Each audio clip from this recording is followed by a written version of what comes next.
Hello everybody and welcome to a pack opening for the Black Panther, which means that I am no doubt going to pronounce Dora Milaje incorrectly at least once in this video. So please give me some grace here. I just know that even though I can say it, I'm going to screw it up. So here we go. We are finally here looking at Black Panther, aka Shuri. Let's get to it right now and get this pack open.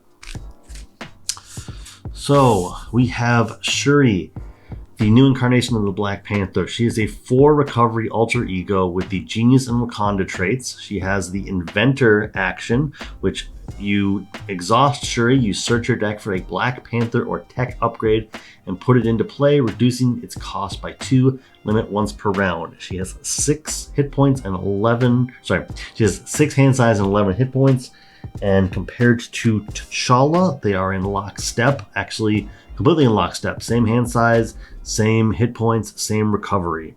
Obviously different ability. Put that back away here.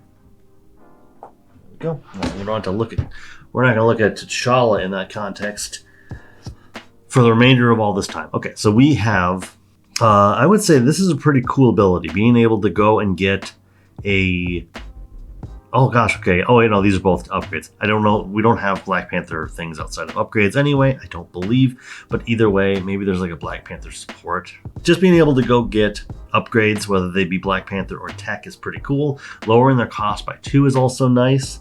Having the Genius trait, which I don't know if she has a copy of. Let me just check here.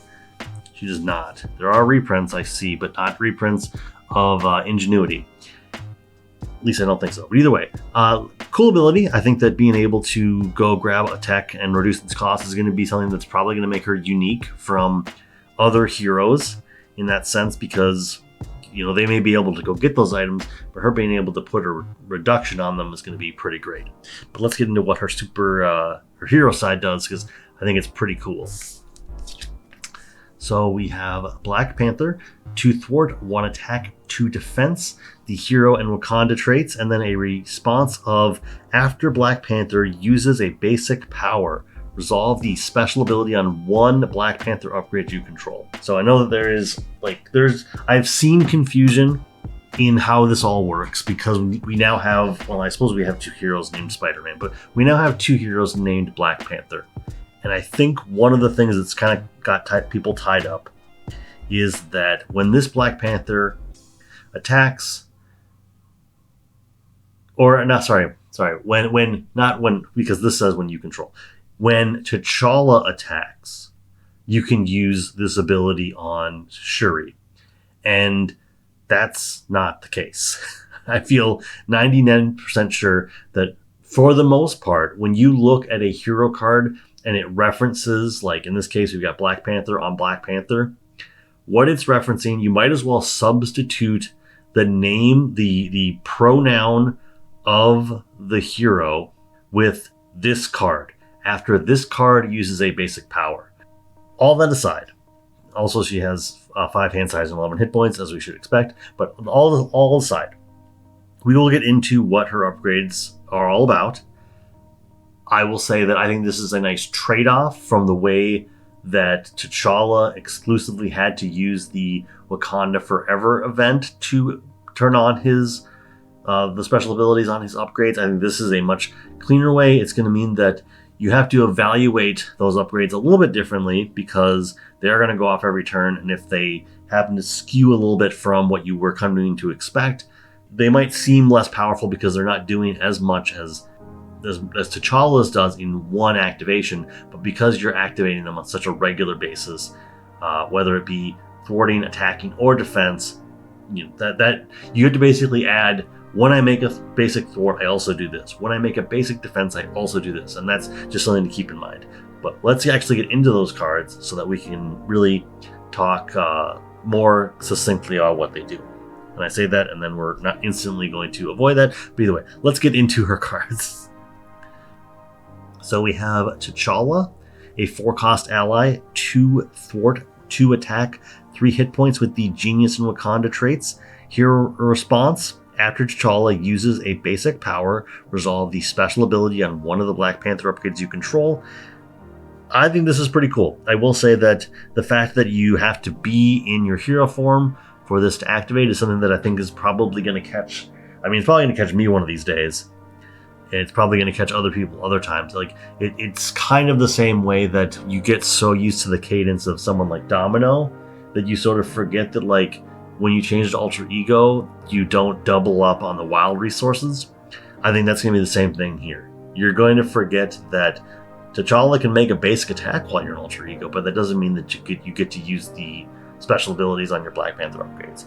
That said, I have enough experience now with Maria Hill, the Identity-Specific Ally, and Nick Fury, the Identity-Specific Ally, to say that if this works anywhere near as, like, thematically relevant to T'Challa, the hero Nick Fury and the hero Maria Hill, like, if there's any correlation to how those Identity-Specific Allies work with those heroes, I think this is going to be pretty cool. This is going to give you a second activation of these special abilities, a second chance to make use out of them, and I'm all for that.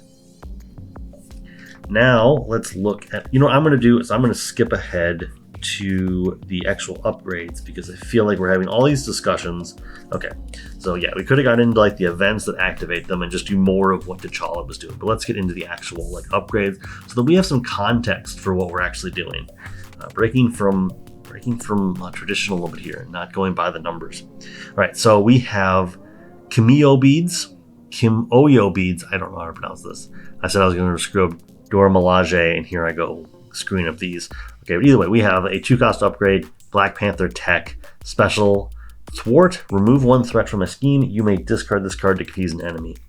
I do remember looking at this card and thinking that this is pretty cool, especially because you can make a basic thwart, you can make a basic attack or a basic defense, and do this.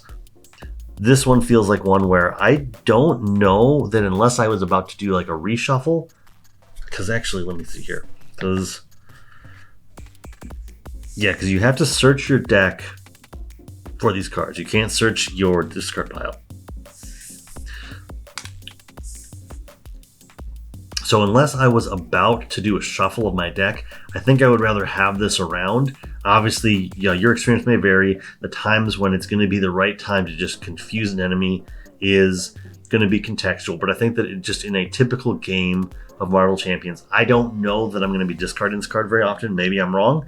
I have no experience yet, but this one reads as one where the confuse is nice, but I almost want to use it at only the points that are going to be the most advantageous for me. And who knows? I don't have a sense of how well she's going to just dig through her deck. So maybe the idea that you're not going to have any deck passes means that you have to really be conservative with when you use this because you're not going to have a chance to get it back. Then we have Panther Claws, 2-cost upgrade, Black Panther weapon, special with the attack trait, or special and as an attack, deal 2 damage to an enemy. You may discard this card to deal 3 additional damage to that enemy. If you do, this attack gains piercing. So I think this is pretty cool. It has the same kind of caveat that I had for the beads, where I think I want to be very particular with when I use this, although I feel like getting through a big, like adding 5 damage to a defense, adding 5 damage to a basic attack you're already making, or 5 damage to, a thwart, like that is pretty beefy.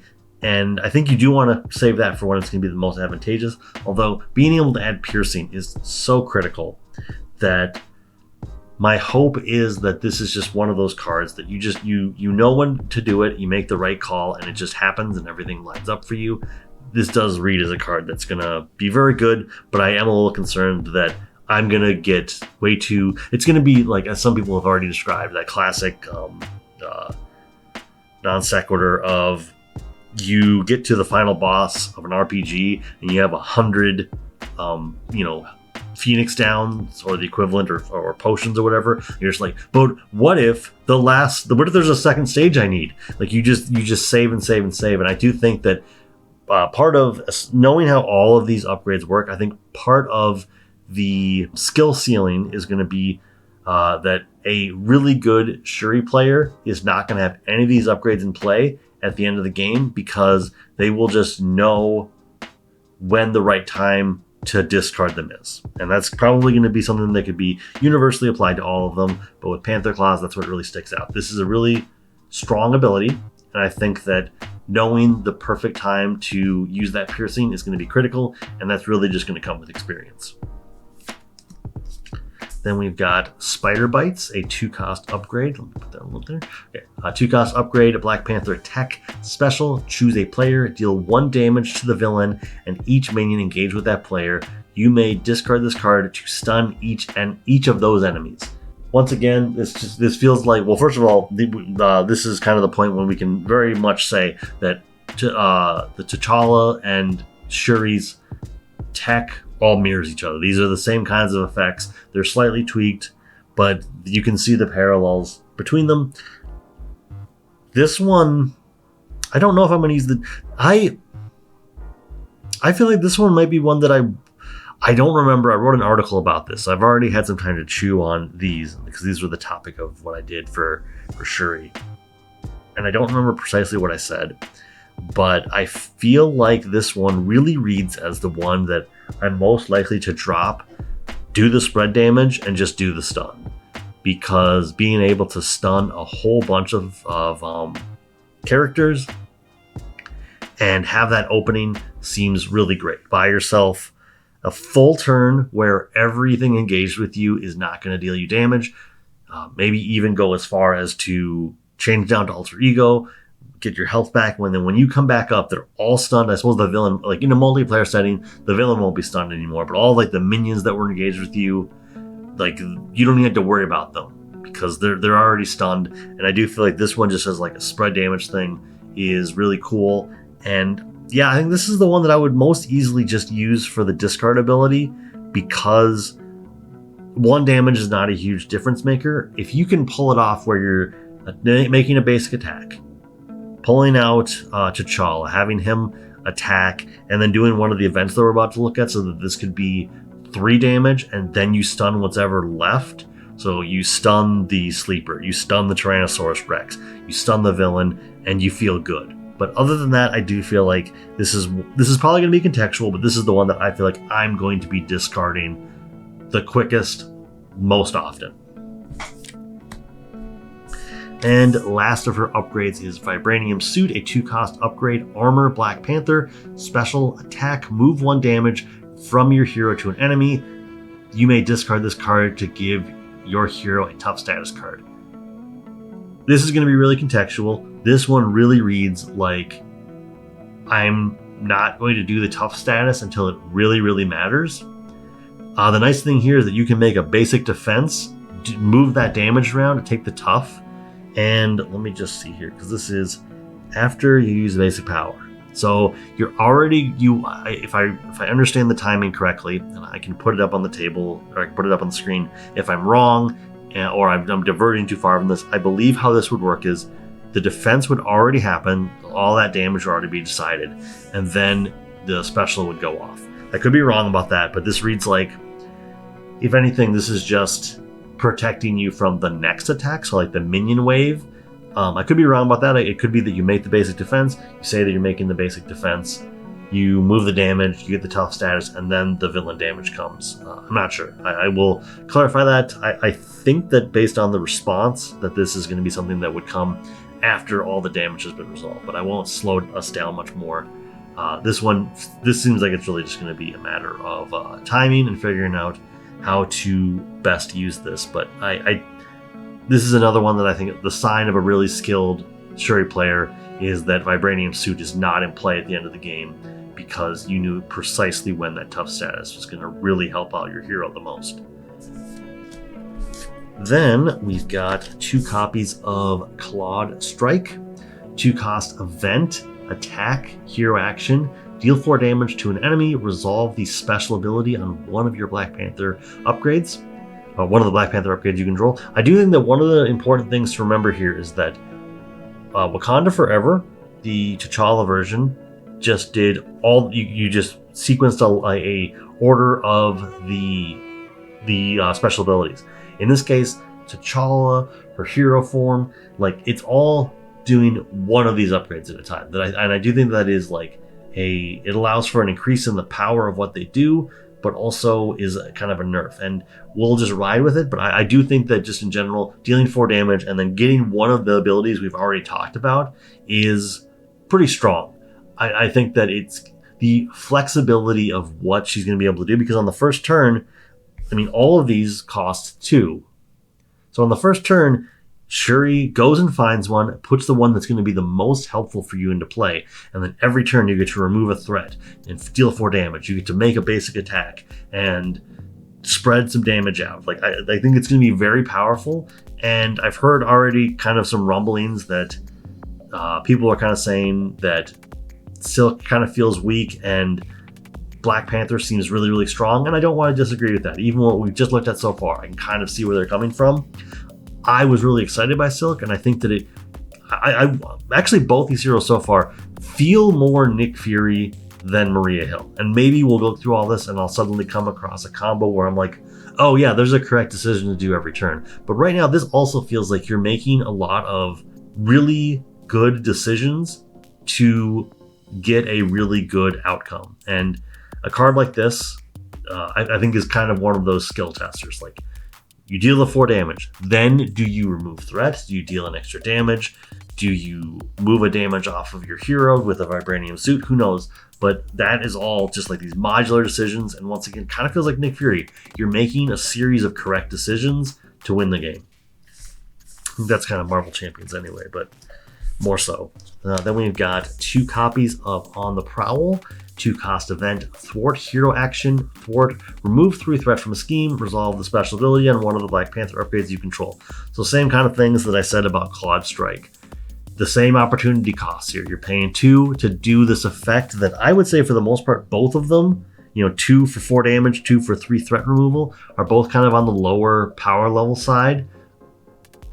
But it comes with the modular nature of you get to do this other thing. You get to, like I said, you spread damage, what have you, deal some extra damage. 1 damage plus break a tough, or sorry, 3 thwart plus break a tough is not necessarily too bad. And I think that that makes evaluating all this hard, because this could be 3 damage and 4 different possibilities. And I suppose in that case, it could also be 8 different possibilities, because are you going to remove 3 threat, remove a damage off of yourself to an enemy, and then put a tough on yourself? All these things and more make evaluating these cards really hard. But I think that that's really cool. I think that the fact that you get to run into these decision points means that this is going to be the thinking man's hero, and I'm kind of excited for that. Then we have, we have one copy of Wakanda Forever. But I see some words here that I like. So it is a 1-cost event, tactic traded, hero action, resolve the special ability on each Black Panther upgrade you control in any order. So this feels just like the other Wakanda Forever, but this time there's only 1 copy. That seems balanced. I think that if there was more of them, that would be a little ridiculous, because you already have a way to do the special abilities. But being able to do all 4 of them at once, this feels like this is your this is like your curveball. It's not a glass cannon, but this is your curveball. It's like, you thought I was only going to be able to do one of these things, and now I get to do all of them.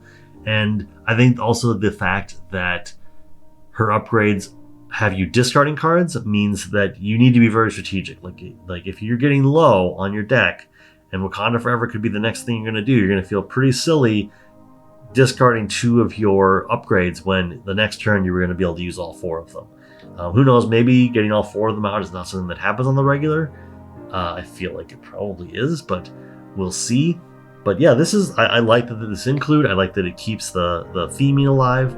And I like that it hits all of them, because this could have very easily been a 0-cost event that just did one of the upgrades. And that's not the case. And we've got 2 copies of Vibranium right out of the core set. So it is just 2 resource cards that give you Wild. And that just helps with the economy. I'll certainly say that we don't see a lot of requirement, but Black Panther has always been one of those characters where I don't really feel like I need to worry too much about any special requirements. I suppose there are obligations that look for you to hit a certain resource type thing. And those T'Challa was always able to kind of brush off because he had vibranium in his deck. Like, he had 3 of them, but he was always able to shrug them off because he just had this resource in his deck that generally allowed him to do any sort of resource fixing he needed to. Shuri has some of that, and that's pretty cool. Then we've got the Elephant's Trunk, a 2-cost support, Persona Wakanda traded, and alter ego action, exhaust the Elephant's Trunk and up to 2 other Wakanda allies and or supports you control. Draw a card for each card exhausted this way, including this one. So this could draw you 3 cards. And even if you just exhaust this to draw a card, that seems pretty good. That means that she's going to have a really good economy, because not only is she going to have 6, but she could have 9 card hand. That seems pretty good. You don't have the ability to go like search for this with her like ability, because it's not tech and it's not Black Panther, and it's also a support. But at the same time, I'm kind of fine with this. This is a good card. I looking now, I realize that we have 2 cards with alter ego actions, so she's very much in the same mold as Silk. This kind of feels like the JJJ support that does a lot of things. We'll get into the other support in just a second here, but yeah, I think this is just a good card. Being able to draw 3 cards at the cost of exhausting some allies and some supports, like, you know, sometimes you have an ally that's like, you kind of run into a dead situation where it's like, I'd like for this to defend for me, but the option didn't really come up over the last turn, so I guess this is just sort of sitting here, and now you can turn that Wakanda ally into an extra card draw, and that's awesome. And especially in that scenario, I suppose you're in a situation where the reason why your ally didn't need to block for you is because you're an alter ego. So you start the turn in alter ego, you exhaust that ally or, you know, whatever, and you're able to draw that extra card. You go into hero form, you got 8, 9 cards in hand, and you can hopefully have a pretty good turn. So yeah, I think this is gonna be like the Painted Lady for Domino, where like it's a good card, but you don't necessarily think about all the stuff it did for you because you just won the game. You didn't take the time to sit there and look back and go, well, the correct decisions, the points when I was making why I won was because I had the Elephant's Trunk. All right, then we've got Queen Ramonda. It's been a while since I've seen Black Panther 2, so that would have been the last time that somebody would have said it out loud to me. So let's see. 1-cost support, Persona Wakanda, alter ego action again, exhaust Queen Ramonda, heal damage from a alter ego with the Wakanda trait equal to that alter ego's recovery. Okay, so we already know that both Shuri and T'Challa have a recovery of 4. So yeah, this is just a way to do a recovery of 4. And I like that, similar to the Dr. Sinclair from the last episode, where she was like Night Nurse. She would heal you up, she would remove a status counter, but she healed you up based on your recovery. And that's pretty cool. Yeah, I like this. This is just a nice way to kind of make it so that, you know, you get down to 1 or 2 health. Not always the most advised thing, but you get down and the Queen can help you just get back into fighting shape.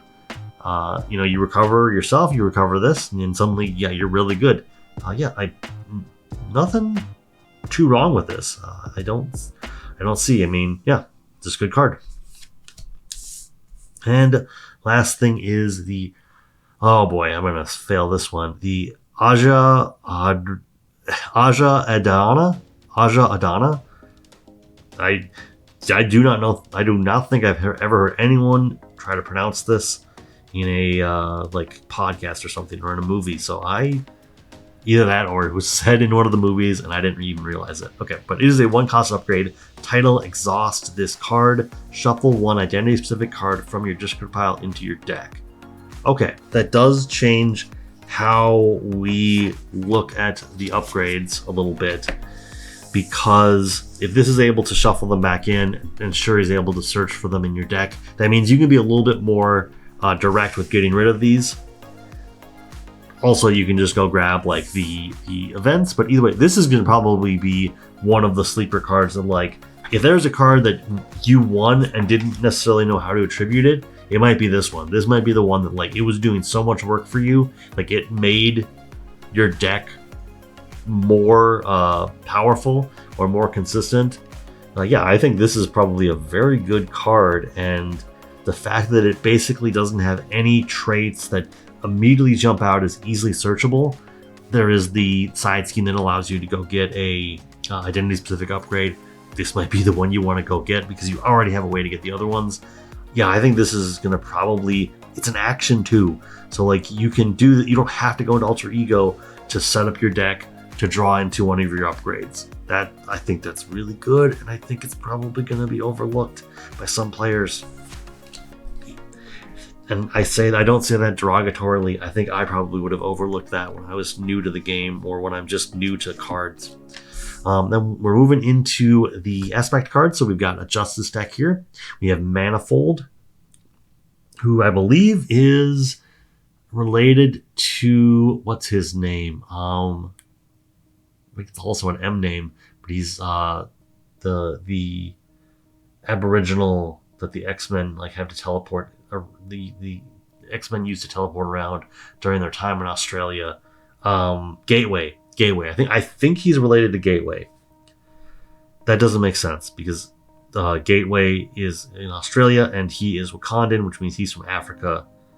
I'm almost certain Gateway's Aboriginal, so I've completely lost the plot here. 3-cost ally. 2 scheme, 1 attack, 2 health, Avenger Wakanda traded. Response, after Manifold enters play, choose a player. That player searches their deck and discard pile for a player side scheme and adds it to their hand. Huh. Yeah, that seems helpful, especially in Justice. And this isn't trait locked at all. So really, like, you put this into Cable and it only helps what he's doing. Yeah, I think this is probably going to be one of those cards that becomes kind of a staple. I will freely admit that one way or another might be a little too good. And this is a way to do a form of one way or another that is pretty helpful. You still have to like pay for the player side scheme, but I think that also comes with the upside of you don't always have all of your player side schemes off of the play, and you do have a limit. So this going into your hand means that the player side schemes generally cost 0 or 1. I would think majority of them are 0. So this is really more just like a holding pattern. It does allow you to have an extra resource, or somebody at the table to have an extra resource.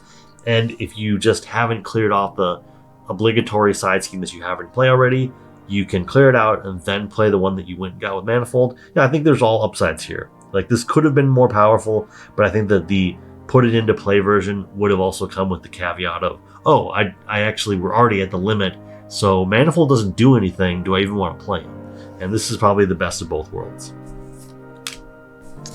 Then we've got 3 copies of Infiltration. A 1-cost event thwart, hero action thwart. Choose a number from 1 to 5. This should be good. Discard that many cards from the top of the encounter deck. That's kind of what I was expecting. Remove 1 threat from a scheme for each card discarded this way. Put 1 minion discarded this way into play engaged with you. Okay. I like this because it allows you to, for the cost of 1, answer a out of control scheme. It comes with the threat of 1, you're burning through the encounter deck a little bit faster, and you might get a minion. But you kind of just have to, like, you have to weigh all that stuff out as you're figuring this out. And importantly also, I think that the best way to look at these kind of cards is to always just read them line by line. And I've been caught with other cards where the threat gets removed after everything happens. In this case, if you happen to hit a patrol minion, I don't believe this blanks it out. Because you do the 5 cards, you remove the threat, then if there was a minion discarded this way, they engage you. So you're not going to get completely burned by hitting a patrol minion, which I've done before, where I do something akin to like the cards out of the Magneto pack, or Come At Me Bub. What's the card called that does this? I don't remember. It's got Squared Off. So you do Squared Off. Oh no, that's a bad example. Neither Squared Off or Come At Me Bub do this. This is exclusively a Defender of the Nine Realms problem. Thor, Defender of the Nine Realms, into a patrol minion, and then I can't remove the 3 threat. Either way, this is all long-winded to say that I think this is a good card. I think that it's going to be doing some good work, and it's got a nice push-pull that, you can get away with just removing 3 threat and hoping you just don't hit a minion, or you go for the full 5 because you need to, and you just assume that, okay, I might get a minion, but at least I removed that 5 threat that was going to stop us from winning the game. Like, we would lose if I don't remove this 5 threat. And that's just the risk you're going to take. And I think, overall, long-winded explanation to say that I think this has got a home. I am definitely a Justice-leaning player, and I can definitely see the appeal of this card, and I can already think of some applications where I might get some use out of this. As I'm thinking all of this over, I know that one of these cards that we'll get to in a moment definitely got some play at Con of Heroes.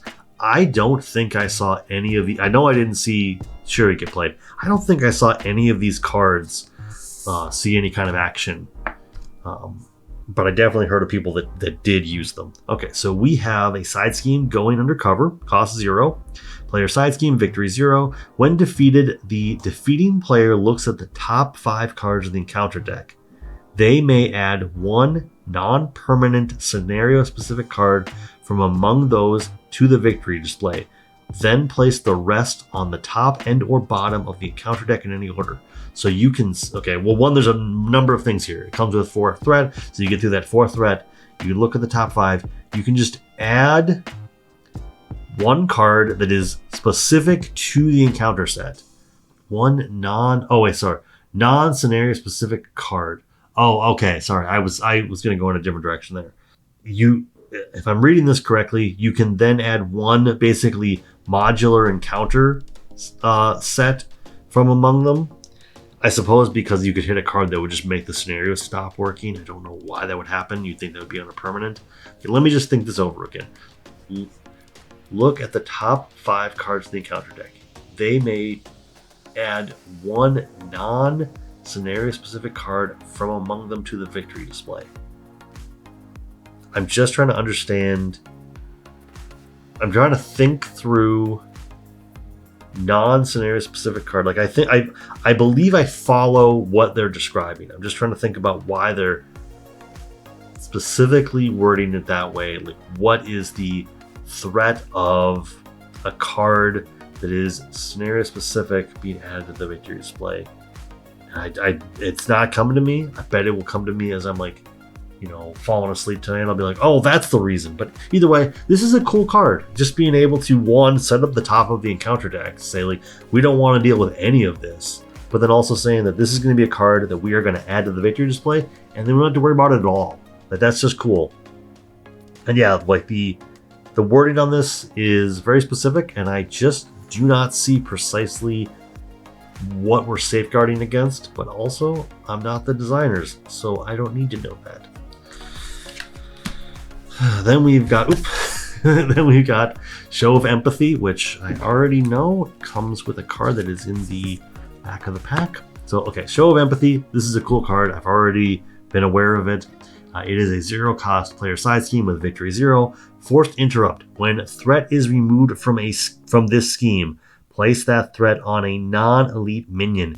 If that minion has threat on it equal to or greater than its remaining hit points, add Show of Empathy to the victory display and attach 1 set-aside copy of Redemption to that minion. So right off the bat, you're going to need to look for a non-elite minion that has, a 6 or less remaining health. So you could, like, let's just, in the hypothetical where there is an ally with 9 health, like, or is the dragon from Mojo like a 10 health or something huge. But basically, if you get their health down to, like, they have 4 more hit points left. And actually, I can already see where the problem is coming with this logic. But either way, let's just go with, you have a 6 health minion or a 5 health minion. You remove 5 threat from it. You put that threat onto that minion. Then this will just put itself in the victory display, and you put this out. And this is the cool part of the card. And I do think that thematically, the story that we're telling here is clearly about Loki, who is not an elite minion. But we have Redemption, which is the card that you're attaching to it. It is a condition. It is linked to Show of Empathy. It also has victory 0.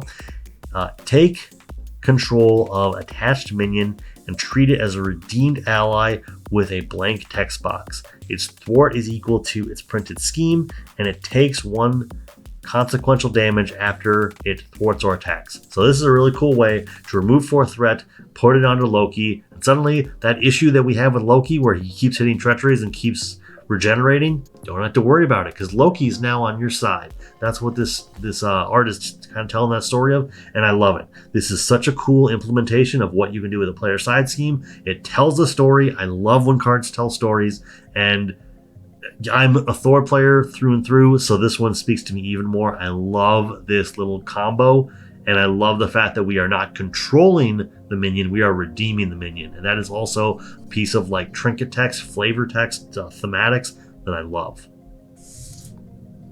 Then we've got a copy of The Raft, which I do believe made its rounds at Column of Heroes, just not on a table that I was at. A 2-cost support, location shield trait, and response after a minion leaves play, tuck it under here from the encounter discard pile. Remove threat from a scheme equal to the tucked minion's scheme. If there is at least 4 minions here, deal 1 random minion here to any player as a face down encounter card. So what I like about this is you are just putting minions that you don't want to see in the raft, and you are pushing your luck if you happen to do the 5th one, but this is a way to be doing some thwarting. And I think that what's going to be really interesting is, where is that? Let's just take an example of one we've already looked at this week. So you got Merloon.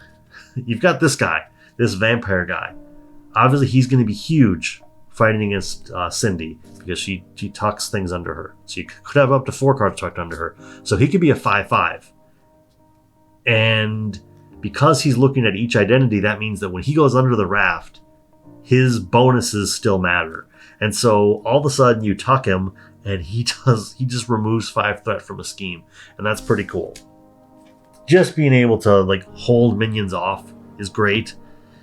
So often we have minions that have 0 scheme, and so that's not going to be the point. But like the point is being able to just put them away and you don't have to worry about them.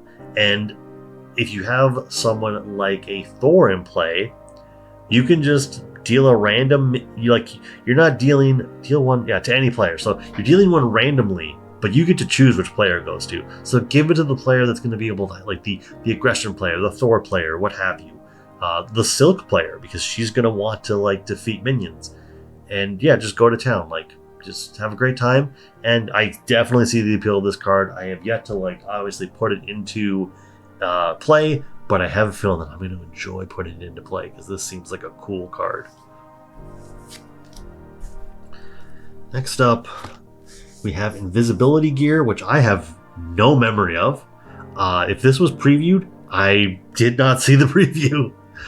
3 copies of a 1-cost upgrade item tech. Play under any player's control, max 1 per player. Interrupt. When an enemy would attack you, discard invisibility gear. That enemy schemes instead. Okay, so this isn't a preparation, but this is kind of the opposite of the Silk card. Was like Ready to Rumble or something. Not Ready to Rumble. Ready for Action. I don't remember. It's the one with all the web warriors on it, where it's like if the villain were to scheme, you change to hero form and they attack instead. Yeah, I don't have strong feelings about this. I definitely see the appeal. I think that as a tech thing, it's cool because you can go find it pretty easily with an awful lot of stuff. Obviously, you can find it with Shuri. Would attack. We already know the power of an enemy scheming when they should have attacked via Nick Fury. And maybe this is even going to be a good Nick Fury card because you can sort of like do the stealth form without needing to be in stealth form. The only thing is you're not going to be able to take one of the threat that's being schemed away, but who cares? Like you can basically turn one of your heroes into Nick Fury for a turn, including Nick Fury. Yeah, not the strongest card, but definitely I see the appeal, and there's got to be applications that are beyond my little brain. We've got 3 copies of a the reprint, we've got 3 copies of Sonic Rifle. So we already know what this does. We already kind of know the impact, but let's read it anyway. It is a 3-cost upgrade, tech weapon restricted, so you can only have 2 restricted items out at a time. And uses, has 2 charges, so when those 2 charges go away, so does the upgrade. And hero action, exhaust Sonic Rifle and remove 1 charge counter from it. Confuse an enemy, deal 3 damage to that enemy if it's already confused. This is pretty commonly used. I don't get a lot of use out of it. Not because I don't think it's good, but just because I often just don't make the room for it. But this is certainly one that in like a Deadpool deck, because he has armed to the teeth, I will go look for this because this is an aspect weapon. And I can swap out one of his katanas for it. And yeah, this has its uses. It's, I think, very ubiquitous. It has its ubiquity across the community. There are people that play it. Like I said, it's. I will not say it's a bad card. I will just say it is a card that I forget about, and I just do not make room for it. And definitely put it into play, try it out for yourself, and decide where you sit on it, because I think that it's a fine enough card. Just not my justice often. And last for the justice cards is Sting Operation. Some classic. This is probably from a Captain America comic, because this looks like the art that Captain America comics had in the mid 2000s.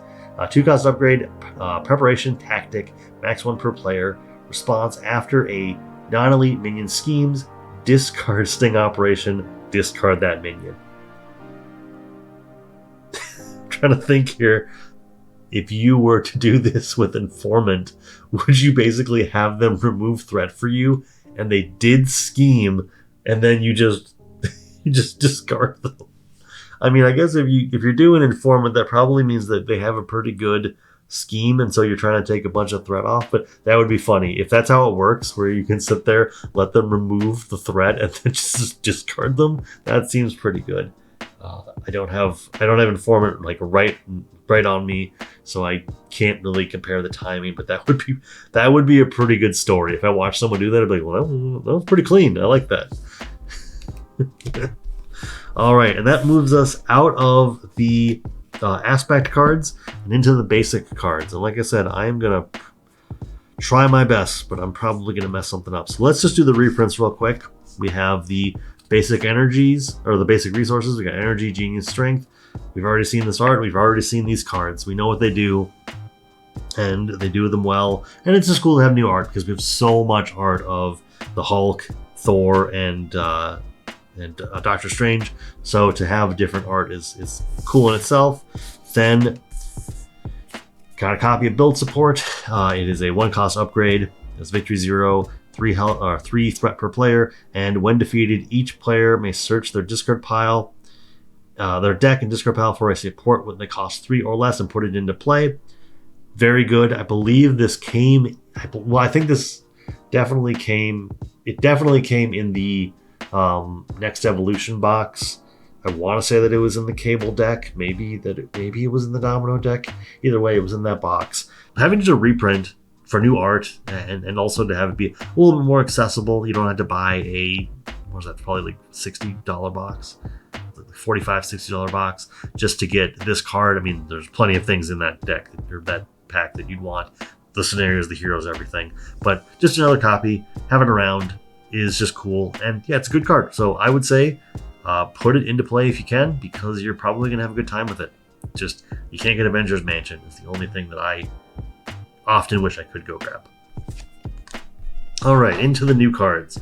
Let's talk about God, it's not even the Dora Milaje, the word I'm gonna have trouble with. It's gonna be the names of the characters, because I'm stupid. I can say Fjord all the time. I just can't do this. 3-cost ally, 1 scheme, 2 attack. Dora Milaje and Wakanda traded with 3 health. Response after this card uses a basic power, resolve the special ability on another Dora Milaje ally, and the special on her is remove 1 threat from a scheme. So the cool thing here is not only does the art kind of go together like it goes together like, oh, maybe it doesn't go together as much as I thought it did. There's sworn there was a point when these went together. It's kind of like that, but her legs getting cut off. I don't know. I thought this art, like, literally you could put it together. I am wrong. But the cool thing here is that we've essentially got, and we'll get into the precise things these cards do, but we have a 3-card... Yeah, 3... well, actually, it looks like we might have 4. But either way, we have a basic suite of cards that you can put into anything, and they just work. And obviously, we see some Wakanda traits here, so, like, there's more interconnection in certain heroes, but overall these are just like a basic archetype that you can put into something and just have that 4-card package do something for you. Alternatively, we've got the other ally, Ayo, 1 thwart, 2 attack as well, 3 hit points, Dora Milaje and Wakanda traded, and when you use her basic power, resolve the special ability on another Dora Milaje ally, and her special is deal 1 damage to an enemy. So you want to have both of these out, and the fact that they have them on 3 allies, which is your ally limit, and they're able to interconnect with each other, removing threat, dealing damage. That's really cool. And then the last Dora Milaje is, of course, Okoye, 4-cost ally, 2 thwart, 2 attack. Dora Milaje, Wakanda traded, 3 health. Response after you use basic power, do a special ability on another ally. And her special is choose a Wakanda hero or ally, which, yeah, these are Wakanda. It's right there. Wakanda ally or hero, and that they get +1 thwart, +1 attack until the end of the phase. So I like that these two are very balanced. They are they're just mirrors of each other. Mirrors of each other, except for the fact that they, like, one of them is not 2 thwart, 1 attack. But yeah. But then she is kind of like the super Dora Milaje, and I like that. I like that she boosts up other Dora Milaje. I do think that little somethings like this, where they help out each other. I'm moving these cards around a lot. Sorry. Just this interconnection, her being able to sort of help the other ones. I think all of that is so cool. And like I said, just to be able to have this little package that you can put into other decks. And, like, obviously she helps out Wakanda heroes, but she also just helps out Wakanda allies. So that includes the what's her name? Not White Fox. There's a Wakanda ally that also came with Domino, and she does something. I'm blanking on it because I just don't use her enough. But she is Wakanda traded. I do remember that because we were just like, oh, cool. Maybe we'll get more Wakanda, and we have. And yeah, just, you know, boost stuff up and be a good commander, good leader is really cool. Yeah, I like. I can't speak more highly of this. I think this is just such a cool little thing that they have done for us. Finally, well, not finally, we have one more card after this. We have the team-up card, but finally, for that little archetype, we've got the Dora Milaje, which is a 3-cost support, Wakanda traded. Ignore this card's resource cost if your identity has the Wakanda trait. So just like the Web of Life and Destiny also gets around it for Web Warriors, you can just skip that for Dora Milaje. And action, exhaust Dora Milaje, resolve the special ability on 1 Dora Milaje ally, and heal 1 damage from that ally. This is dope. I love this. That way you can have only one of them and still use their special. And you can heal them up. They're pretty fragile, 3 hit points, but you can just keep them alive. I think this is great. This is so cool. And then once again, it just brings together that little kit and basically makes it so that in any aspect you could just have this 3 ally suite and just basically, like, fill in a little bit of a gap that you might have. We are running very long. Then we have Heart of the Panther, which is a team-up card for Black Panther T'Challa and Black Panther Shuri. Max 1 per deck. Hero action. Oh, and I think the slashes also mean that one of them can... Well, first of all, it's probably because you've got the hero-specific identity card of T'Challa, but I think this also means that basically if one of you is in hero form, they can use this even if the other person's an alter ego. And maybe I'm wrong about that, but I don't think I am, because that would mean that you're able to... Because the ally for T'Challa is Shuri, and the ally for Shuri is T'Challa. Yeah, either way, like, this should be good, whether you're Black Panther or not. I don't know. Well, we'll get into it. Hero action, search your deck and discard pile for a Black Panther upgrade, put it into play. Resolve the special ability on up to 4 Black Panther upgrades you control in any order.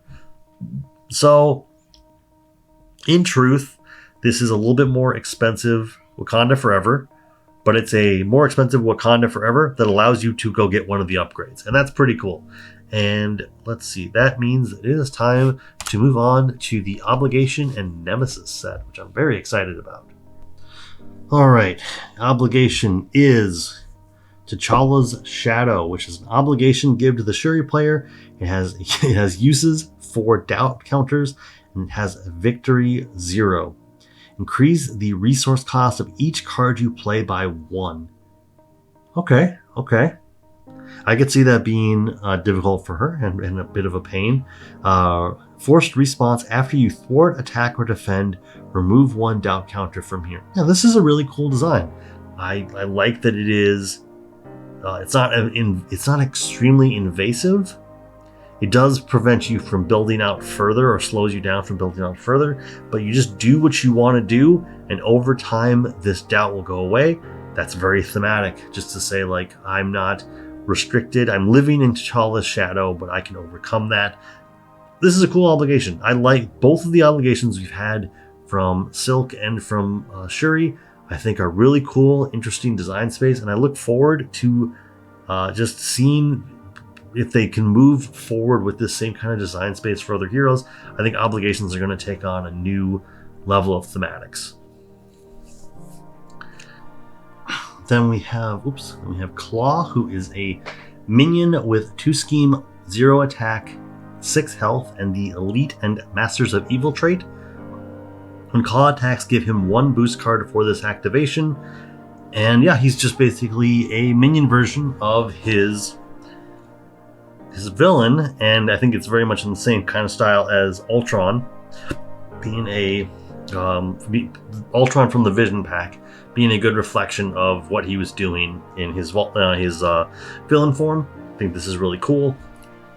Not much more to say about it. Just a version of this that also I notice as I'm thinking about it, because I always think about, like, how does the hero get rid of their nemesis? And we've got, let's see here. So really, off the bat, she is not extremely well set up to defeat Claw. Her attack event does 4. You could do the special and deal a 5th piece of damage.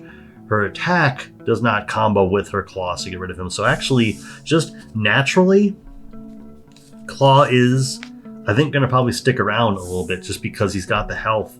And so he's probably going to get to use that activation. But who knows? I think that he's thematic. I think he's pretty good. Let's look at the side scheme, though, to better understand what we're getting ourselves into. We've got Manipulated Music. It comes in with 5 threat, and when revealed, find music and put her into play. Engage with you. When defeated, discard music from play. It's also got an amplify icon. Let's go find music real quick. And so this actually means that, like, when she comes in, when you hit Shadows of the Past or the equivalent, Claw comes into play, this comes into play, and the music comes into play. And obviously, whatever discarding her when you defeat is probably going to be important. So we've got music. She's a 0 scheme, 0 attack, 1 health captive minion with, when revealed, find manipulated music and put it into play. So they just keep finding each other. And when defeated, move all threat from manipulated music to the main scheme. Okay, and she's got an amplify icon. Okay, so let me just think this through, because we've learned our lesson from the whatever it's called, the new keyword out of Agents of S.H.I.E.L.D., where discarding a minion is not the same as defeating them. So you're not moving the threat. Well, first of all, okay, in the situation where you discard music, there's no threat on manipulating music anyway for music to move when she's defeated. So yeah, you don't want to defeat music. You want to take all the threat off of manipulated music. This is cool. I think just in general, the story that it's telling, the kind of push and pull is cool. I will freely admit, some of it goes a little over my head as to how this works, how this all interconnects, but I do think that it all, when basically they come into play, yeah, they basically just kind of coexist with each other. They're kind of like Ava and Phantom X in that way. And I would get rid of them because Claw's going to come down. And the thing is that Claw comes down, he's got 0 attack, but he gets 2 boost icons. So both of those boost cards he gets are going to get amplified if you don't do something about this. And coincidentally, he doesn't have Villainous. So basically he has like a pseudo Villainous. It's just that it's not going to affect his scheming. Yeah, this is interesting. Let's get into the other 2 cards from the Nemesis kit, though, which are just 2 copies of the Scream. Boy, oh boy, there's a lot going on here. Okay, the Scream, which is a treachery with, when revealed, stun each character you control, deal 1 damage to each of those characters that are already stunned. And then a boost ability of, you are stunned. If you are already stunned, take 1 damage. So basically, you just don't want to get stunned because the Scream could come out and just ruin things for you. This isn't bad. I don't have anything really ill to say about it. It feels like the one part of the Nemesis kit that's not, I think thematically it's linked, but not like the cards itself are not like doing something in connection with what the other 3 are. The other 3 are very strongly connected. They're interwoven. I mean, like, this is just kind of your run-of-the-mill Nemesis kit kind of stuff, and that doesn't mean there's anything wrong with it. It's just a little bit like it doesn't mesh with the other 3. The other 3 are very like strongly thematically tied, and I'm all for that. So if the Nemesis kit is a little bit falls off a little bit, that's fine. But yeah, let's move on to the back of the pack before we move on to the Thunderbolt minion. But this, we're almost to the time that all of Silk was. I clearly just have a lot more to say about Shuri. The White Wolf, I don't think I've ever seen this card. Okay, 3 cost ally, 2 attack with 2 consequential damage, 2 thwart with 2 consequential damage, 2 damage with nothing, which means there's got to be a hang up. Wakanda traded, 3 health, forced response. After White Wolf attacks, place 1 threat on the main scheme. I do not know how to assess this. This seems really good. It's not linked, it's not tied down to anything. You don't have to be a specific trait. It's just another Wakanda thing. And as we know, what's her name? Okoye is just going to be able to use the Dora Milaje stuff to make White Wolf even better. Add a threat to the main scheme. I mean, I guess you just kind of like take the risks that you take, but interesting design space. I like it. I'm just not sure. It doesn't seem like a strong risk, but it seems like one that's gonna really mess me up one of these days. I mean, like, shouldn't have attacked with White Wolf so much. I added so much threat to the main scheme, and I wasn't responsible enough to take it off. Cool card. I don't know how many times it's going to cause me to lose, because it's gonna cause me to lose a non-zero amount of the time. Then we've got another copy of Heart of the Panther, so you can give it to T'Challa. And then the last cards from the back of the pack are Target Spotter, which is it is a shield persona. It's a 1-cost support. Target Spotter, shield support, persona shield, traded with 2 uses. Interrupt: when a minion would engage a player, remove 1 target counter from here. That minion cannot activate until the end of the phase. Engage that minion. Okay, so basically, thinking about this from like a Valkyrie perspective, this is a good way to just get...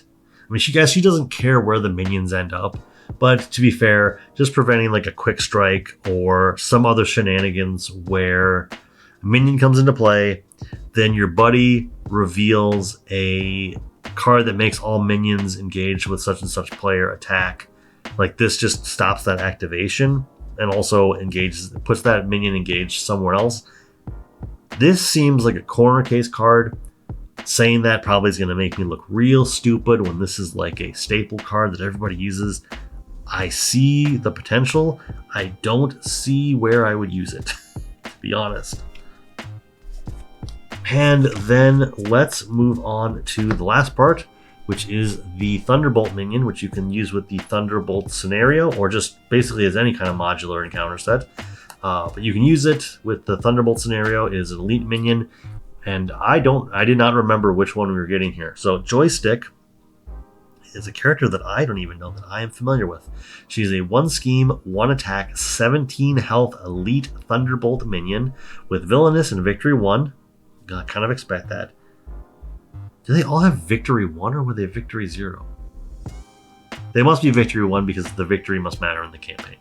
Either way, Forced Interrupt. When Joystick activates against you, choose to either give her an additional boost card for this activation and draw a card, or give her a tough status card. I could see a reason why you'd be like, I will give you an extra boost card, I will draw a card, maybe I already have a tough. Granted, you're opening yourself up for just more chances to, if the encounter has a thing that like gives the attacking person piercing or something. I don't see, okay, Atlas made me shake in my boots. I'm not getting the same thing from Joystick. Doesn't mean, because we've run around with the Marauders enough, so I get the idea of giving them an extra boost card is kind of the equivalent of the +2 attack that you could give to a lot of those. I see this as an interesting decision. I'm not as concerned, but who knows? There are 5 other cards in this set that could totally make me regret saying that. So we have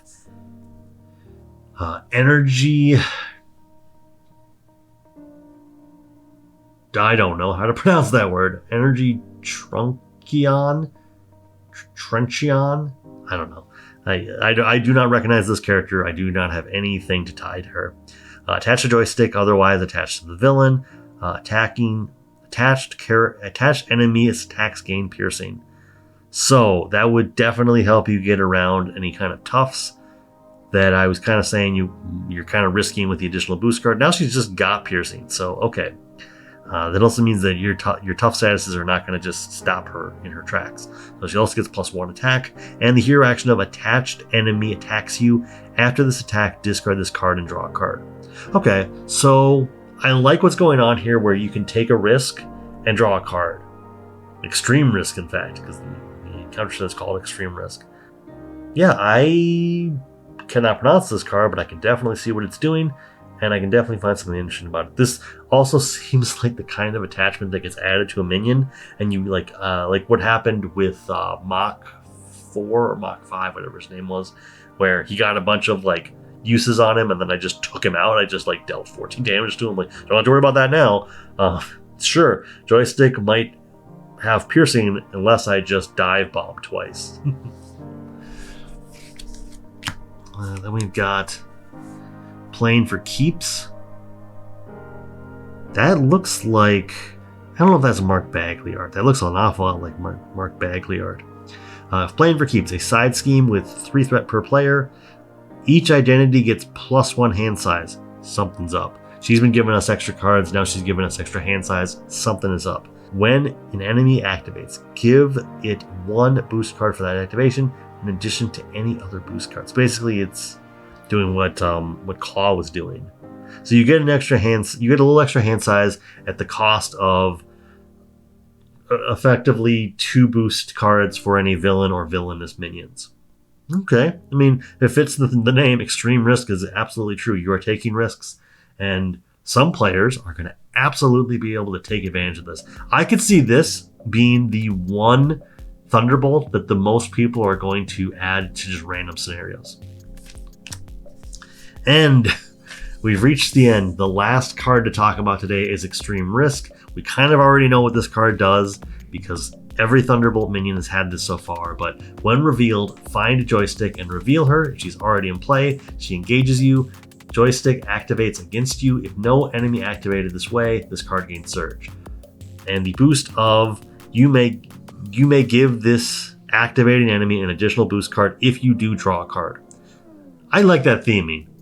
I don't necessarily understand what it's tying to with the character exactly, but that's fine. I like the theme. We've been down this road before. The reason why you might not be able to find her is because she is a face down encounter card, or maybe she's in the victory display because she does have victory 1, and find does not find in the victory display. Tucked cards it does find, because tucked is not a pseudo victory display.